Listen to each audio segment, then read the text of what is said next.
au nouveau numéro de votre émission Free Speech. Ça fait 6 ans déjà que Patrice Talon est devenu président de la République du Bénin. 6 ans que la Cour constitutionnelle l'avait déclaré vainqueur au second tour du scrutin face à son challenger Lionel Zissou. 6 années passées à la tête du pays, que peut-on retenir comme bilan, notamment au profit de la jeunesse béninoise qui majoritairement avait porté son choix sur le champ de la rupture? La question sera en débat sur ce numéro de votre émission hebdomadaire. En 6 de Patrice Talon, quel profit pour la jeunesse? Pour en débattre, nous recevons pour vous sur ce plateau Serge Deffordy, acteur politique et membre fondateur du parti politique Bloc républicain. Merci d'être là. Au plaisir.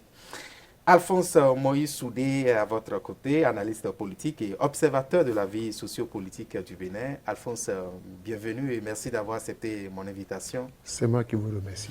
Alors, je démarre par vous, Serge Deffordy. Je le disais tout à l'heure en titre. 6 ans que Patrice Talon est devenu président de la République. Si on vous demandait de faire un bilan global sur ces 6 années passées à la tête du pays, que diriez-vous? Il faut dire que je ne suis pas là pour faire quand même un bilan exhaustif de l'an-6 du gouvernement de Patrice Talon. Je n'en ai pas l'outrecuidance parce que je crois que le temps imparti pour cette émission ne va pas nous permettre de faire l'exercice. Et donc je vais poser un regard d'aigle sur tout ce qui a été fait depuis le 6 avril 2016 à aujourd'hui. Et tout de suite, je peux vous dire que je vois un bilan assez encourageant, je vois un bilan salutaire. Au bout de 6 ans, le gouvernement de Patrice Talon nous a montré clairement qu'on peut compter sur nous-mêmes pour prétendre connaître ce qu'on appelle le développement et nous voyons ailleurs. Au bout de 6 ans, j'ai vu un gouvernement qui a travaillé d'arrache-pied à redonner confiance aux Béninois que nous sommes.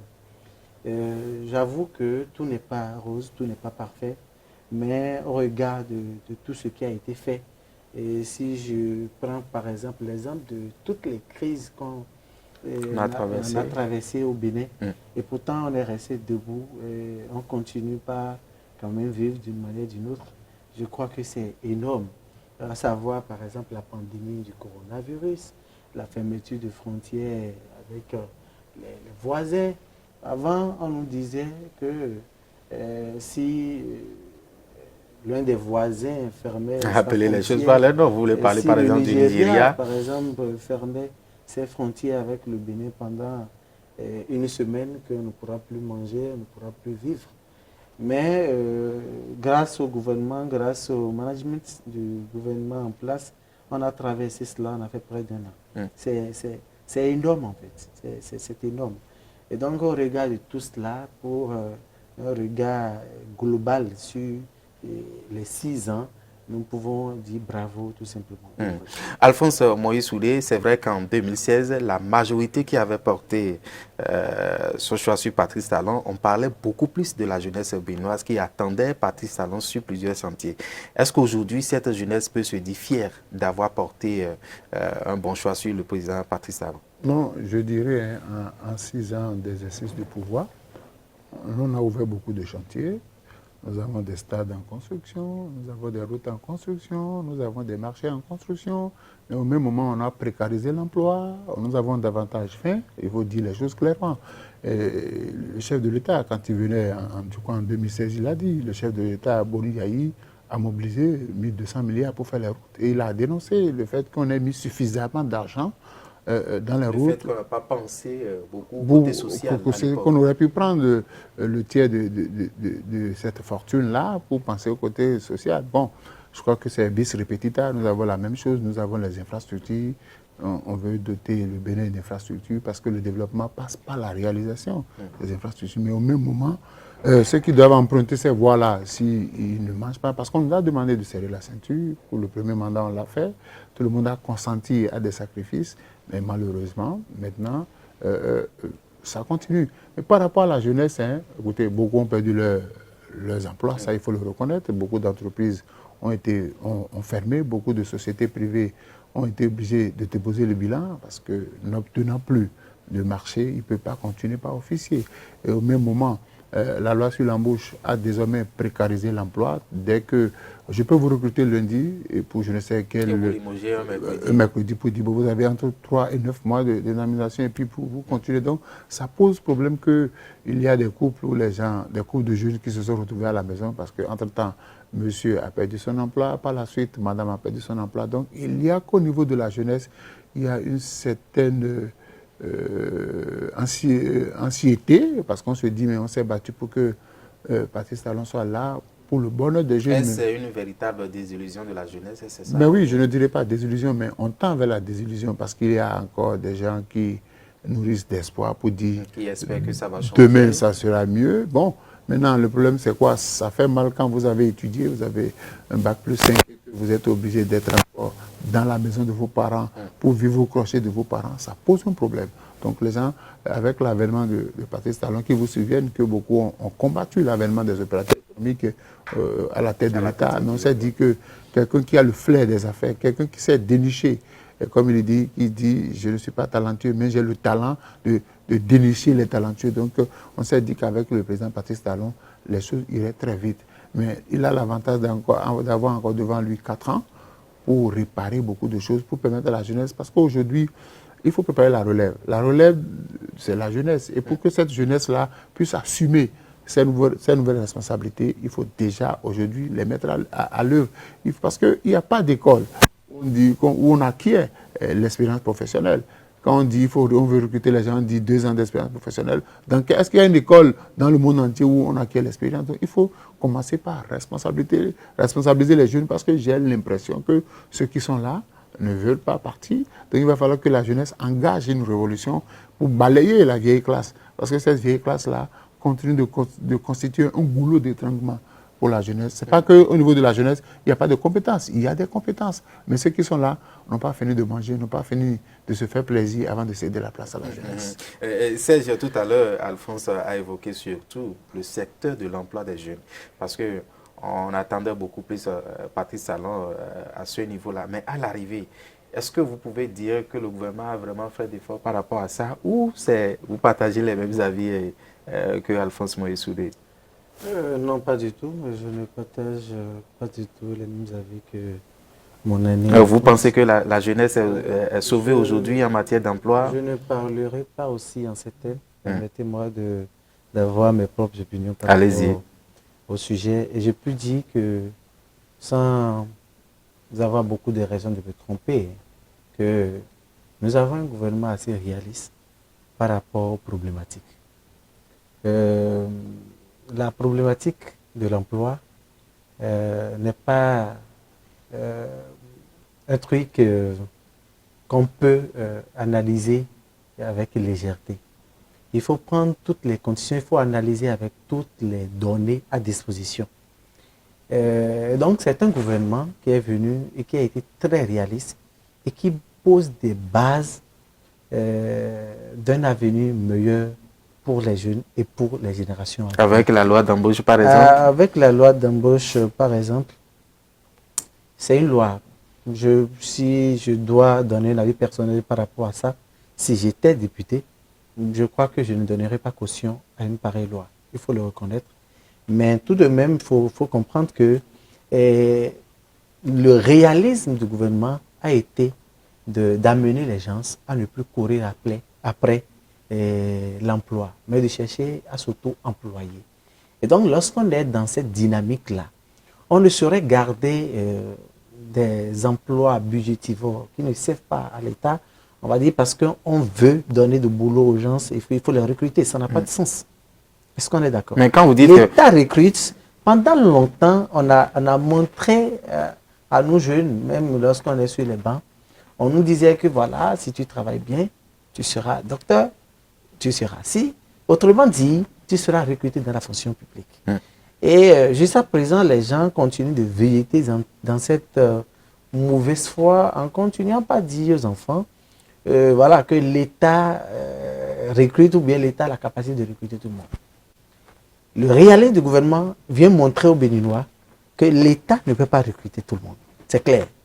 Donc l'État arrive à recruter juste à la mesure de ses besoins, ses employés. Et donc s'il n'a plus besoin des autres, il prend ses responsabilités. Quelles sont ses responsabilités là, par exemple? Ses responsabilités, c'est d'orienter aujourd'hui les gens vers l'auto-emploi. Et il y a beaucoup de choses qui se font dans ce sens. J'ai dit que je n'avais pas la prétention de faire un bilan exhaustif. Je ne suis pas le représentant légal. Ce n'est pas le gouvernement qui m'a envoyé ici. Je ne reprends même pas aussi mon parti. Donc, sinon, si vous allez à l'ADEJ, la NPE, au ministère des PME, il y a beaucoup de choses qui se font pour permettre aux jeunes d'entreprendre, d'aller vers ces choses-là. Est-ce que vous pensez que le gouvernement a créé les conditions aujourd'hui pour permettre l'auto-emploi dans vos vous avez les statistiques sont là qui montrent clairement que il y a beaucoup d'entreprises qui ont été... beaucoup de jeunes ont créé des entreprises quand on voit l'intervalle 2016 à aujourd'hui. Mais la question qu'on va se poser, est-ce que ces entreprises-là sont encore viables ou bien est-ce que ça... Mais d'une manière ou d'une autre, l'État béninois compte en grande majorité sur la fiscalité. Et c'est des Béninois et les Béninoises qui payent ces fiscalités-là à travers soit les entreprises ou par, en tout cas, par eux-mêmes. Et donc, par rapport à ça, moi, je sais que les jeunes il y a une révolution de jeunes aujourd'hui qui comprend qu'on ne devait plus compter sur l'État, on devait compter sur nous-mêmes. Il y a une révolution de jeunes qui comprend qu'on ne devait plus attendre qu'on nous recrute, mais nous-mêmes, nous devons travailler à recruter.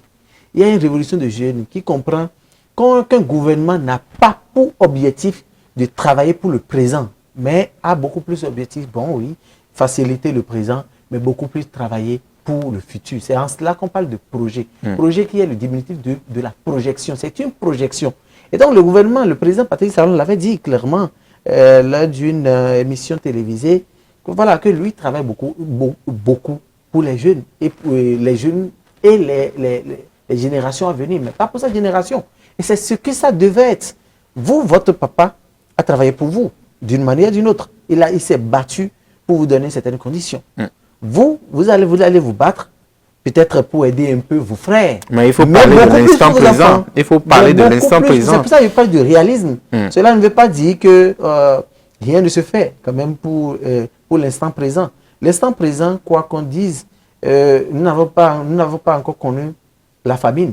C'est ce que nous constatons aujourd'hui, c'est la pierre que chacun d'entre nous, chaque Béninois, chaque Béninoise, apporte au développement. Nous devons faire des sacrifices. Et j'ai dit à l'entame de l'émission que le gouvernement de Patrice Talon nous montre que nous avons la capacité de se développer par nous-mêmes. Mais tout le temps, vous avez vu par le passé, les gens prennent des milliards et voyagent de pays en pays pour aller commander je ne sais quoi, des prêts pour se développer. Mais aujourd'hui, nous restons dans notre pays, on voyage peu, on est réaliste par rapport à nos problèmes. On sait que personne ne viendra les résoudre à notre place. C'est nous-mêmes qui allons le faire. Donc, c'est normal. Hein, on dit on ne fait pas d'omelette sans casser les œufs. Donc, il y a des choses, je l'ai évoqué, que tout n'est pas... Je n'ai pas la prétention de dire ici que voilà, le gouvernement est parfait à 100%. Parfait à 100%, pas du tout. Il y a des erreurs qui se font. Oui, on est d'accord. Il y a des choses pas trop bien. On est d'accord, mais le pourcentage de ce qui se fait de bien est largement en avance sur ce que nous voyons. Alphonse Moïse Soudé. Je nourris une grande foi en ce gouvernement et j'espère que beaucoup de choses ont été faites. Des choses vont continuer par être faites les 4 ans à venir et je crois qu'au bout des 10 ans, nous allons plébisciter Patrice Talon et l'inscrire en lettres d'or dans l'histoire politique. Vous allez le porter peut-être en triomphe. Alphonse Moïse Soudé, est-ce que vous partagez tout à l'heure, pour ce que Desfordier est en train de dire, c'est comme si tout est rose en matière d'emploi au Bénin. Il a même dit que des conditions favorables ont été créées pour que la jeunesse soit auto-employée aujourd'hui, au lieu d'espérer un certain recrutement par le gouvernement. Bon, moi j'ai l'avantage de ne pas être politique comme lui. Vous êtes observateur de la vie sociopolitique. Quand j'étais à l'université, je travaille depuis 23 ans. Personne ne m'a fait miroiter que je suis recruté à la fonction publique. Et je n'ai jamais passé le concours de la fonction publique. Donc c'est un leurre. Le dernier recrutement remonte en quelle année? Je crois 87-88. Le dernier recrutement sérieux de l'État, c'est ça. Donc je dis une chose, hein, on parle d'emploi. Allez à l'OSSC. Vous allez voir le taux de cybercriminalité chaque jour. Allez vous asseoir à une journée pour voir le nombre de jeunes qu'on arrête cybercriminels parce qu'ils n'ont pas d'emploi. Ils se donnent à ce jeu-là. Ce sont des indices, c'est ça? Non, non, parce que quand on n'a pas de travail, on veut faire vivre sa famille. Il faut trouver une alternative. Parce que le problème, c'est quoi? On parle d'emploi. Moi, je voudrais qu'on me fasse le ratio entre le nombre d'emplois détruits et le nombre d'opportunités données aux jeunes. Moi, je ne suis pas spécialiste parce qu'il y a les grandes théories. Je suis d'habitude, les ministres, ils développent les grandes théories. Mais je dis qu'on descende dans la réalité. Parce que l'État ne crée pas des emplois. Mais l'État favorise la création des emplois. Dites-moi, combien d'investisseurs sont venus au Bénin depuis 2016? Moi, je veux savoir. Combien d'opérateurs économiques a-t-on fabriqué au Bénin pour entreprendre, pour recruter les gens? Je veux savoir. Moi, je suis là, j'observe.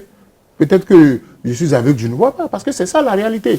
L'État ne peut pas recruter. Ça serait un leurre de croire que bon, l'État peut recruter tout le monde.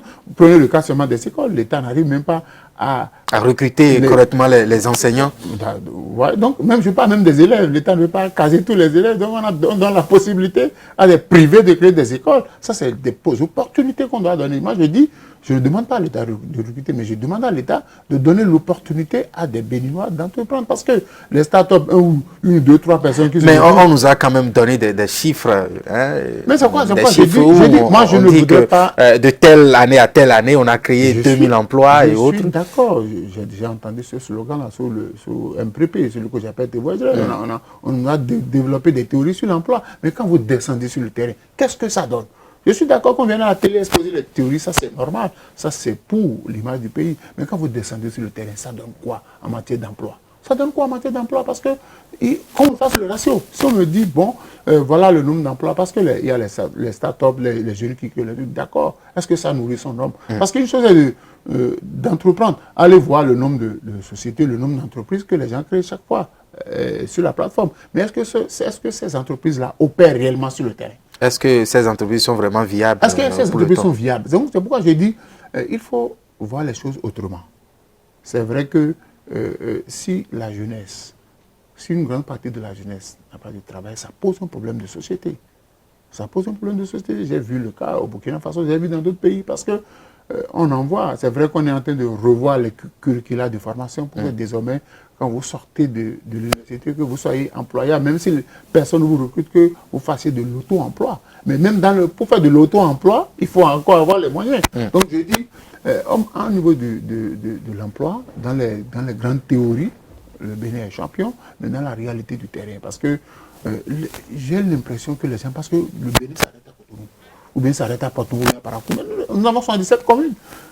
Moi, je dis tout le temps que je ne suis pas béninois de Cotonou. J'ai la possibilité. Au moins, je peux dire que j'ai déjà parcouru 50 communes dans mon pays. Sortons des grandes villes pour voir ce que les gens endurent. Vous voyez, parfois, les producteurs produisent. On ne peut pas dire à tout le monde d'aller étudier. On ne peut pas dire à tout le monde de travailler pour quelqu'un. Le producteur, l'agriculteur qui produit son maïs, qui n'arrive même pas à vivre de cela, le cotonculteur qui produit son coton, qui n'arrive même pas à vivre de cela, ça pose un problème. Parce que c'est ça aussi l'emploi. Produit, vendre, récupérer l'argent pour nourrir sa famille. Maintenant, si ce que je produis ne me permet même pas de nourrir ma famille, ça pose un problème. Donc je dis, on a ouvert beaucoup de chantiers, je suis d'accord. Il y a des avancées. Mais du point de vue de la jeunesse, qu'est-ce que la jeunesse a gagné? Qu'est-ce que la jeunesse a gagné? Parce que ANPE, c'est vrai qu'on recrute les gens, et dit qu'on a précarisé l'emploi. On a vu au niveau de l'enseignement, on voit ce qui se passe avec les gens qu'on a recrutés, où on a dit, bon, c'est 10 mois ou 9 mois sur 12, et puis les gens posent problème pour dire, mais comment nous allons vivre? C'est ça la réalité. Parce que quand l'emploi est créé pour un temps, et que pendant un temps vous allez rester sans vivre, ça pose problème. Le train de vie, aujourd'hui on parle de la cherté de la vie, c'est proportionnel à ce que vous gagnez, c'est proportionnel à ce que vous dépensez. Et quand la vie coûte davantage cher, moi je dis, le gouvernement n'a qu'à se concentrer. Parce que ils sont en train de partir. La relève sera assurée par des jeunes. Quel type de jeunes voulons-nous former? Parce qu'aujourd'hui, moi, je suis dans le domaine de l'enseignement. Tout à fait, on va évoquer tout à l'heure les enfants le vous volet diront, éducatif. Pourquoi aller étudier, des messieurs souris, mais vous avez bac plus 5, ça vous donne quoi aujourd'hui? Pourquoi étudier si après bac plus 5, bac plus 7, je dois être obligé de faire peut-être des étudiants, je dois retourner à la terre? Pourquoi étudier? Et quand les enfants commencent à développer cette théorie, c'est qu'au niveau de l'intelligence, il va arriver un moment de la République. Parce qu'au-delà de tout, on a besoin des cadres de conception. On a besoin des cadres. Tout le monde n'y va pas au champ. Est-ce que Patrice Talon n'a pas, puisque vous évoquez tout à l'heure ce volet éducatif-là, c'est comme si Patrice Talon a hérité d'un volet un peu généraliste où on prend par exemple la formation et le recrutement sur le terrain, c'est comme si les deux ne sont pas au même niveau. On avait déjà posé ce problème-là, qu'il y avait un problème d'inadéquation entre la formation et l'emploi. Et l'offre. Parce que quand vous allez en faculté, vous sortez quoi? La plupart de ceux qui font les facultés, ils sont enseignants ou bien ils sont quelque chose. Mais il n'y avait pas de formation pointue.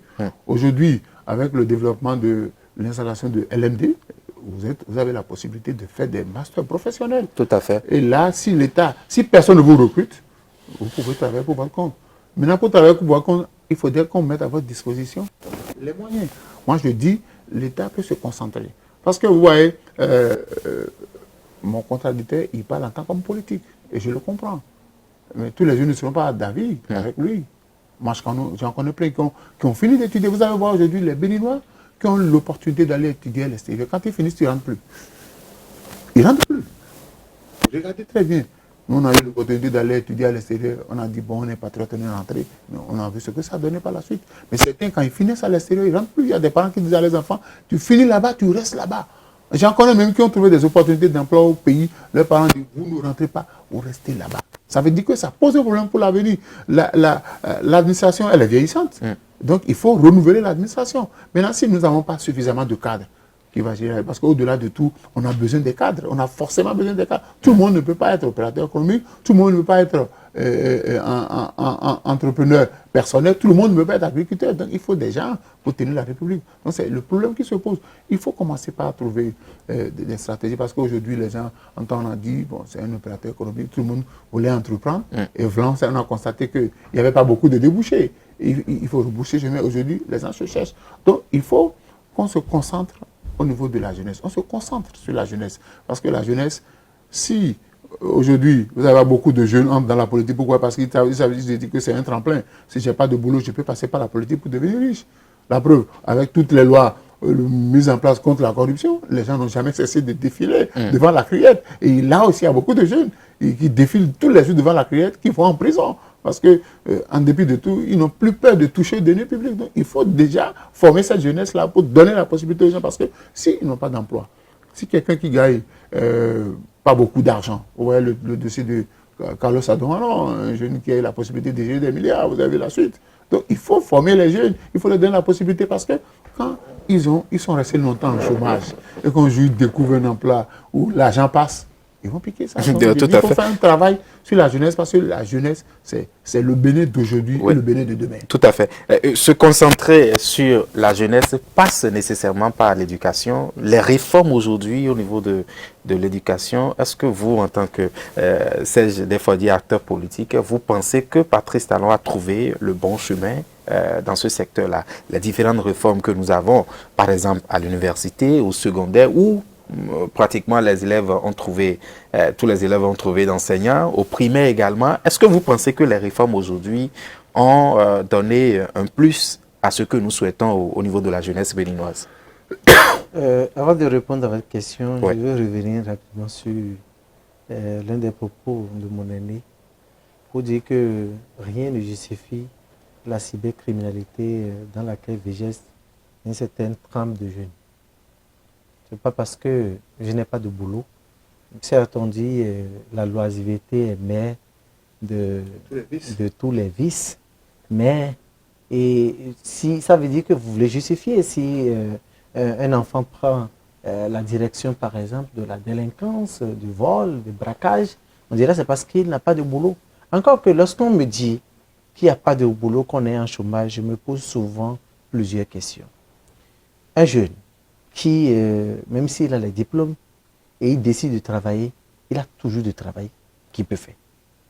Donc, dire qu'on est en chômage dans un pays où... Est-ce que ce n'est pas Dis trop qu'on est en théorie, chômage, ce que non, vous dites, pas du tout. monsieur Defodi? Je suis dans le réalisme. Hein. Je le dis et j'ai vu que le gouvernement est dans cette dynamique. Si moi, je ne continue pas à être, pas être dans la mouvance, c'est justement parce que ce qui se fait d'une manière ou d'une autre requiert un peu mes aspirations. Il faut le reconnaître. Vous savez, depuis j'ai commencé, je fais partie aussi des premiers soutiens du gouvernement de Patrice Talon. Je fais partie des premiers lots, des handgriffes, des activistes de la mouvance qui ont travaillé avant que Patrice Talon ne soit là. Et ils sont restés encore fidèles jusqu'à présent. Si je veux parler de façon subjective, je peux dire la même chose que mon aîné. Parce que jusque-là, je n'ai pas eu une seule opportunité de gouvernement. Et je n'en cherche pas. Donc moi, je ne prends pas, par exemple, la politique comme un tremplin pour pouvoir obtenir un boulot, une nomination, rien du tout. Si tel était le cas, je ne serais plus dans la mouvance. Parce que ça fait 6 ans où des gens sont venus même dans la mouvance. Aujourd'hui, ils sont promus et ils vivent bien. Si c'est ça l'objectif, je ne serai pas là. Pas du tout. Mais moi, je suis une idéologie. Et l'idéologie, c'est le réalisme. C'est le réalisme. Si nous aspirons connaître le développement, on devait travailler à poser les bases. Ce ne serait pas le gouvernement. Mais quand vous parlez des bases, il y a de cela 6 ans déjà. Est-ce qu'il n'est pas temps de porter, d'avoir les fruits de ces bases-là et poser ces jalons posés? Ne viendra, aucun gouvernement ne viendra avec une baguette magique pour faire au bout de 6 ans ce que vous êtes en train de dire. C'est impossible. On n'en aura jamais. Donc ce que je dis avec réalisme, on sait que des choses sont en train d'être faites et nous espérons que voilà, les jours, les années à venir, là, ces jours-là seront meilleurs. Je voudrais dire que rien ne justifie la délinquance. Si un enfant prend la liberté de faire de la criminalité sous prétexte qu'il n'a pas de boulot, ça n'a pas de sens. Je disais que si vous voulez travailler, vous allez travailler. Vous, par exemple, vous travaillez. Ce n'est pas parce que... Je ne sais pas si vous avez un contrat officiel à un endroit donné, mais quand même, vous avez des choses que vous faites qui vous permettent quand même de subvenir à vos besoins. Et c'est de cela qu'il est question. Non, mais si vous décidez, non, mais moi, je disais tout à l'heure que je n'ai rien eu sur la rupture. Mais pas forcément, on parle de la jeunesse. Je parle de la jeunesse qui ne pense pas forcément à la politique. Là, vous donnez simplement votre exemple. Non, mais sur le terrain, des jeunes aujourd'hui qui ont été formés, mais qui sont actuellement à la maison, qui n'ont pas des opportunités. J'ai fait une formation qui n'a rien à voir avec ce qui me permet de manger. C'est pour ça que je dis, si vous décidez, si vous restez pendant que d'autres jeunes se lèvent chaque matin pour se former davantage, pour s'aventurer même sur certains terrains, juste pour pouvoir gagner leur vie, pour pouvoir s'imposer dans un monde où on doit se battre pour y rester. Je pense que les jeunes vont rester là et dire non, mais bon, comme je n'ai rien à faire, il faut que j'aille arnaquer les gens, j'aille braquer. Ça n'a pas de sens, rien ne peut justifier cela. Alors, si je veux maintenant répondre à votre question, je vais vous dire que le problème d'emploi, c'est comme ce que j'ai commencé par dire. On veut parler de volet éducatif. Le volet éducatif. Le volet éducatif. Le gouvernement a compris que nous avons un problème de réforme au niveau du secteur éducatif. Sans ça, rien ne pourra aller. Parce qu'à un moment donné, tout est à terre. La qualité de l'éducation, de ce qu'on donne comme enseignement aux enfants, les conditions de l'enseignant, les conditions dans lesquelles les enfants, les apprenants et les enseignants aussi, et vous pensez que tout est rose maintenant? Non, je ne dis pas, je n'ai jamais répété sur ce plateau que tout est rose. Et je ne le dirai jamais parce que personne ne viendra parfait, ne viendra rendre tout rose avec une baguette magique, ça n'arrivera pas.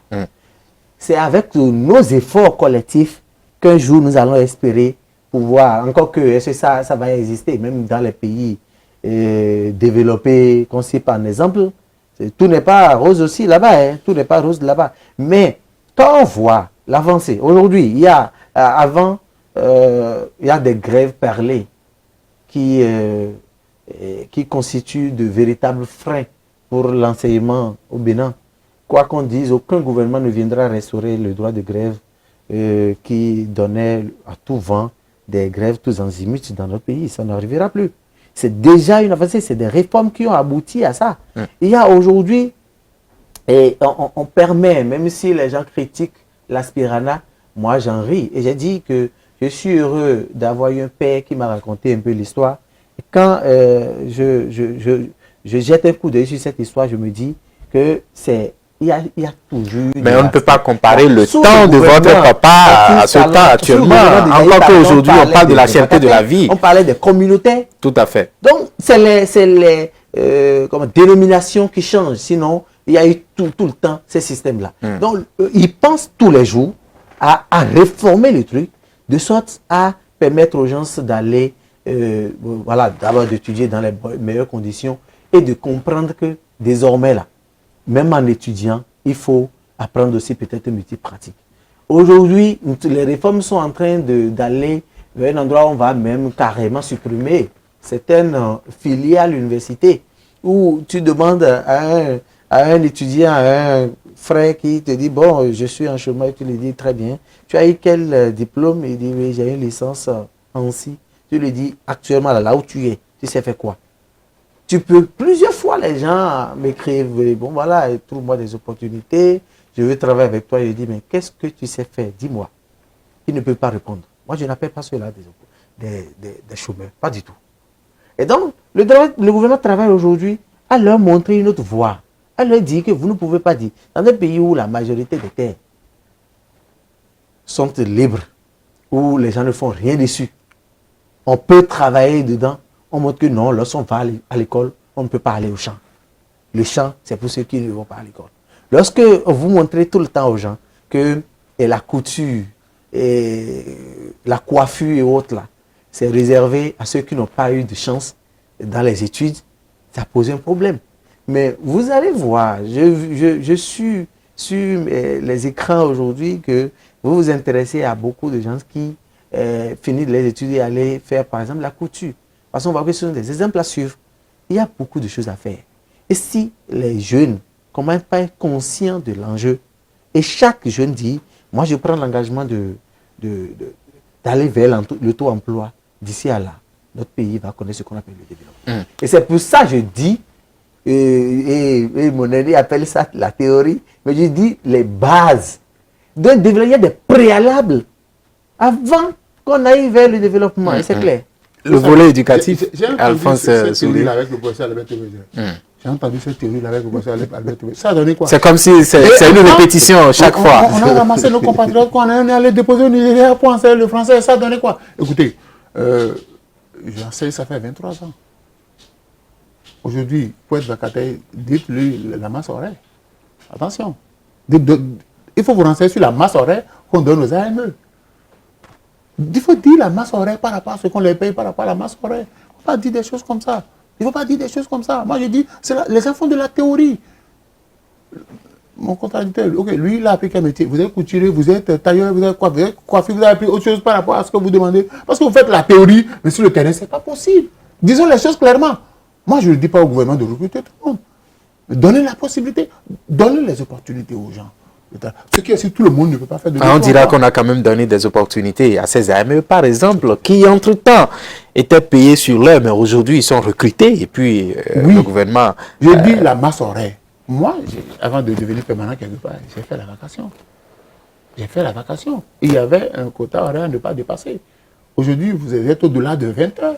Par rapport à ce que vous avez fait, le ratio. Pour ceux qui sont enseignants, ils vous diront... Moi, je ne suis pas allé travailler. J'ai refusé de travailler dans l'enseignement public. Dans le secteur public. Parce que je ne veux pas garder des classes. Moi, j'ai fait d'autres parts. En terminant, nous étions 70. Nous étions 70. Vous ne pouvez pas être enseignant dans une classe de 70 élèves et dire que vous allez former des apprenants. Ce n'est pas possible. La réforme va passer par là.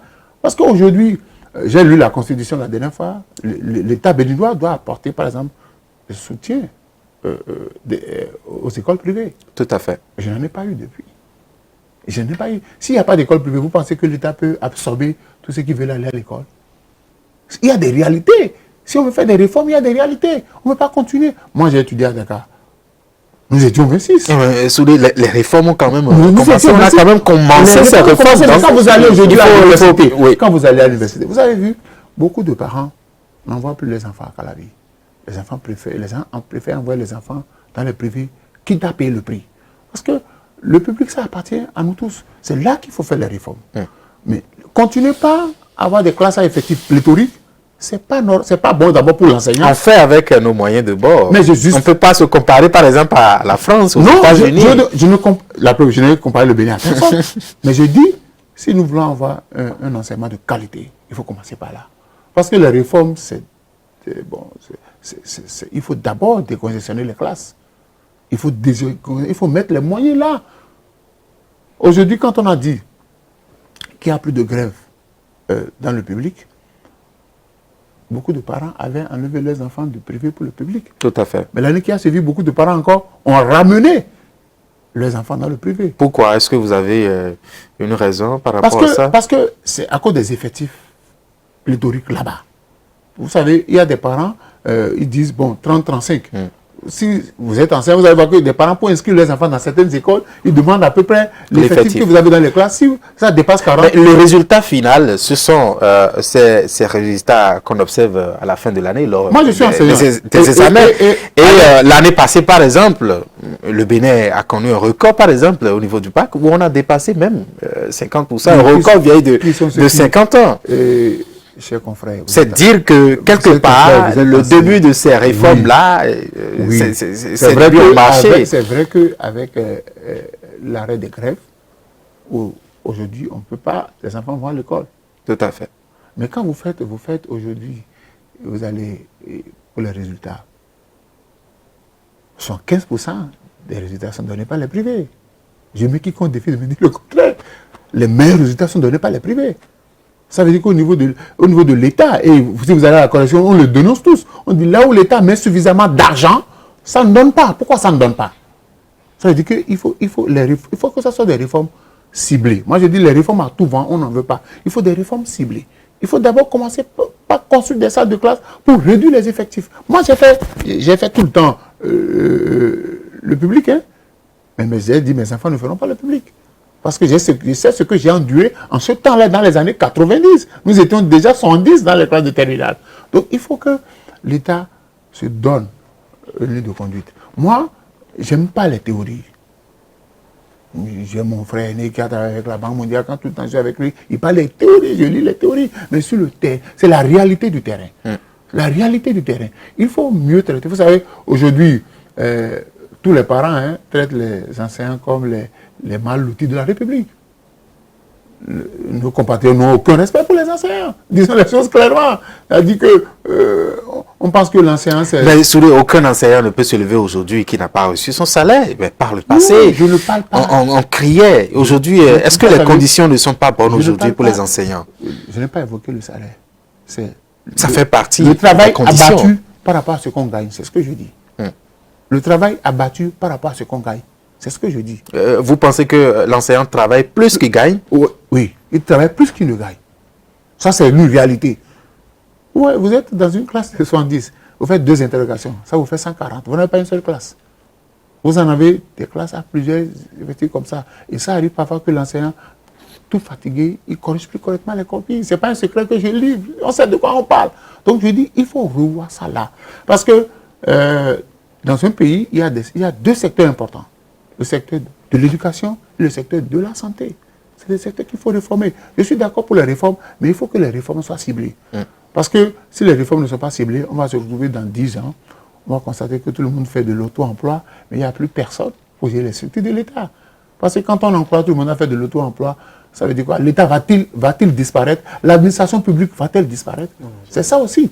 C'est ça aussi. Puisqu'aujourd'hui, plus personne n'a envie de passer. En tout cas, moi, je connais des gens, ils ne veulent pas aller à la fonction publique. Mais pourtant, c'est des gens qui peuvent apporter un plus à l'État. Donc, il faut désormais que nos réformes soient ciblées.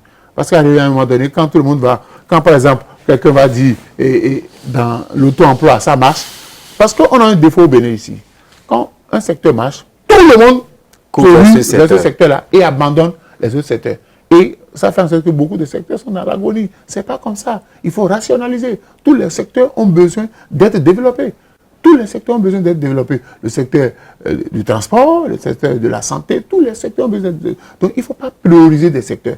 Parce que quand on va prioriser, les gens vont dire, bon, écoutez, il fut un temps, hein, c'est les bacs G2 qui marchaient. Et tout le monde a commencé par faire G2. Après, on a dit, c'est bac D qui marche. Tout le monde actuellement, on dit, c'est bac B qui marche. Tout le monde va faire. Mais le gouvernement a compris et est resté dans sa logique aujourd'hui. Le gouvernement est en train de vouloir mettre de côté l'enseignement général pour promouvoir beaucoup plus l'enseignement technique. Est-ce que vous ne pensez pas que ces réformes-là aussi vont porter fruit après? Dans ce Cotonou, on a combien de lycées publics? On n'en a que 2. Lycée Koulibaly et Kondéou. C'est très peu. Si on veut faire une réforme en matière d'enseignement technique, c'est insignifiant. Il n'y en a que 2. Ça veut dire quoi? L'État peut en construire d'autres. Parce qu'on parle de technique. Il s'est engagé déjà dans ces réformes-là. On s'est engagé, ça fait 6 ans. Ça fait 6 ans. Ça fait 6 ans qu'on nous en parle. Ça fait 6 ans. Mais lorsque je n'ai pas fini.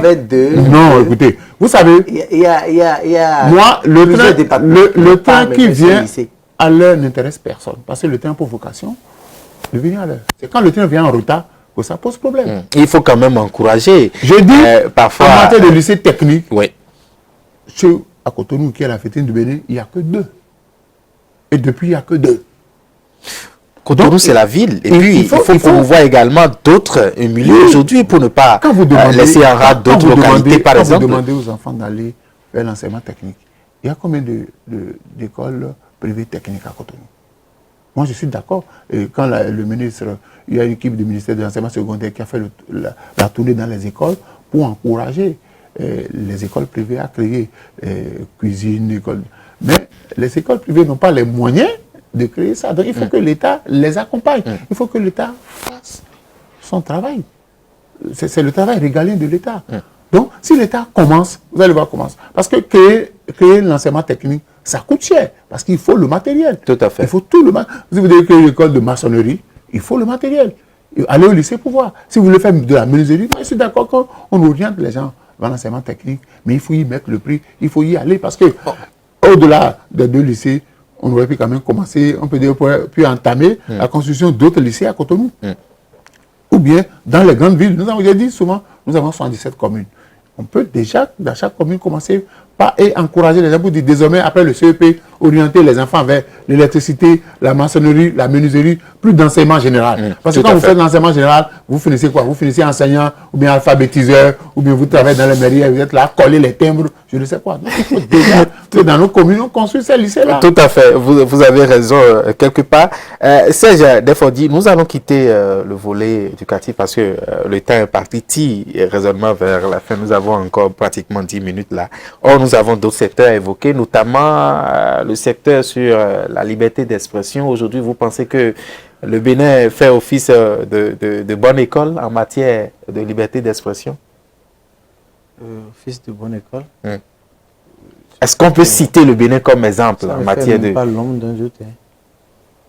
Je vais vous étonner, n'est-ce pas? Non, pas forcément. Vous avez votre opinion. J'ai toujours, sur plusieurs colloques et autres, j'ai eu à poser la question à plusieurs personnes, ils ne m'ont jamais répondu. Jusque-là,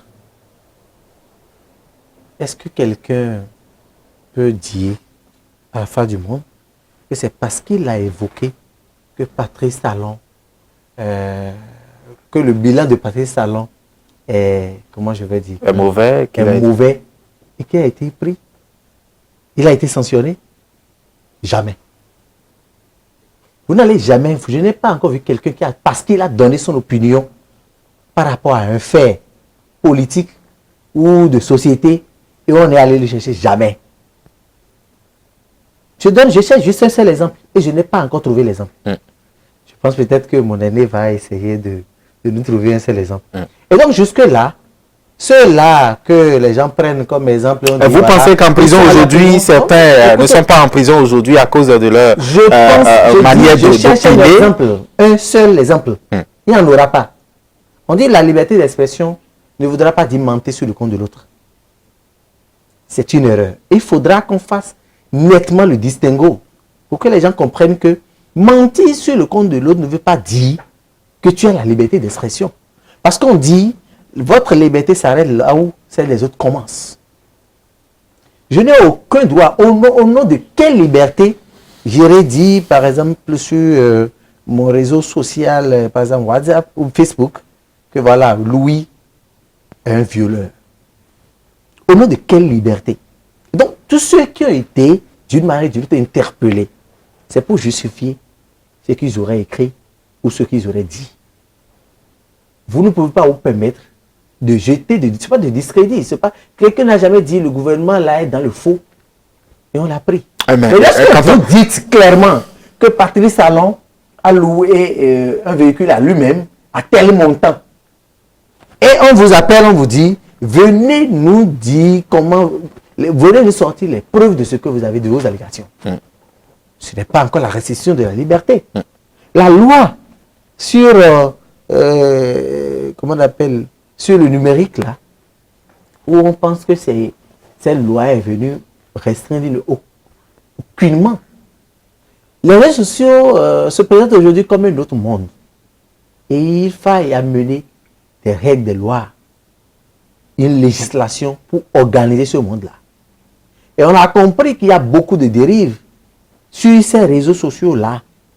Et donc, la loi n'est pas une loi des mouvanciers ou des opposants, ou bien dirigés contre les opposants. Pourtant, il y a des organismes. Aujourd'hui, vous me permettez d'être dit, vous me permettez, il n'y a qu'aujourd'hui des organismes qui font des classements où le Bénin est pratiquement en arrière. Quand on prend par exemple la liberté de presse, où le Bénin était quand même cité en exemple aujourd'hui, le Bénin a dégringolé dans le classement. Est-ce que vous ne pensez pas que c'est parce qu'il y a certains actes qui ont été posés, qui ont porté atteinte à la liberté d'expression ou bien de presse qui a fait que...